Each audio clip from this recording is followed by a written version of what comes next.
I'm going to be a drunk girl, a sarcastic girl, a horny girl, a rambling girl. I'll be worse than a country western song. I'll be dangerous or just in danger.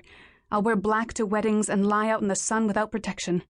She would be the lady in red, even though she was dressed in drab. Now that things had come to this, she couldn't believe that she and Ethan had ever joked about it. I may be married, but I'm not dead, is what they always said, each with an indulgent smile at the other. They had been beyond envy, between worlds, better than fidelity. Fools, she said out loud. We were fools. 10 o'clock on a Thursday night and the streets were full.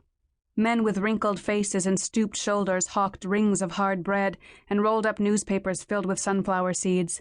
Booksellers lined the sidewalks with fold-out tables piled with Bulgarian translations of Jackie Collins and John Grisham.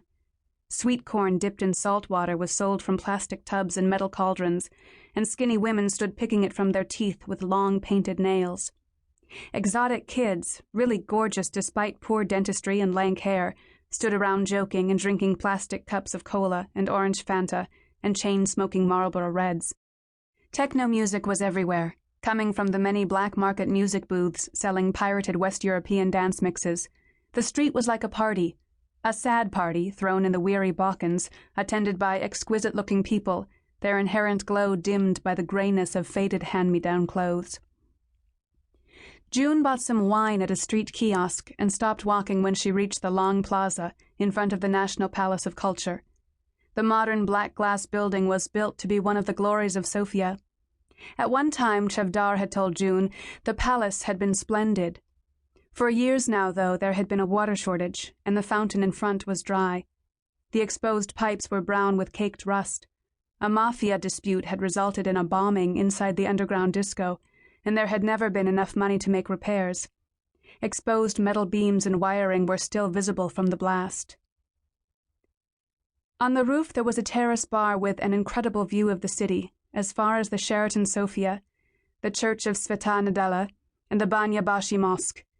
Beyond those landmarks were the northern range of Balkan mountains, which stretched west into Macedonia, then north into Serbia, until finally meandering back into Romania. They made a beautiful backdrop to the low-lying city, but since the bombing, the riots, and the recent period of hyperinflation, no one was willing to pay with either their lives or their life savings just to sip lukewarm Zagorka beer with a view of the crumbling city. The terrace bar was now empty, and the bored waitress smoked cigarettes and ashed over the heads of those strolling below. June walked past the lighted gambling games and outdoor cafes with their broken plastic chairs and loud music, to where the sidewalks and benches were dark but not deserted. Under a distant streetlight, a boy did tricks on his bicycle, circling a woman dressed in a baggy sweater, skirt, and thick hiking socks, who danced alone in the middle of a walkway. While he did wheelies, she twirled with her eyes closed, moving like a crippled and blind ballerina. June took all of this in as she pulled a corkscrew from her purse, a corkscrew in a pocketbook, red wine in a picnic cup instead of crystal goblets. With the first sip, she imagined her mother's disapproving in a slight southern accent. June, honey, with every drink you have, you're subtracting a month from your life and a year from your beauty. June drained her cup of wine. The time to make the call was approaching. With this call, June would end the game. It had gone on long enough. Maybe at first she had been an adulteress only in her thoughts.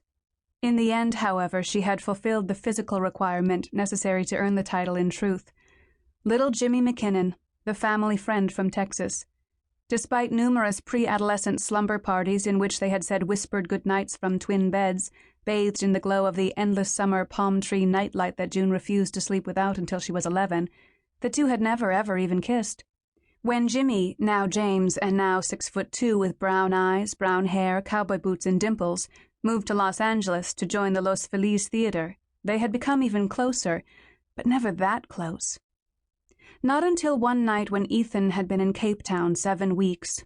One night when June hadn't received an email or phone call for 9 days, and when the flu, loneliness, and thoughts of Ethan's first serious girlfriend, a South African blonde volleyball player named Ellie, were making the wait for him to return unbearable. James had brought over some videos, a bag of Taco Bell soft tacos and a bottle of whiskey to put in tea to soothe her throat.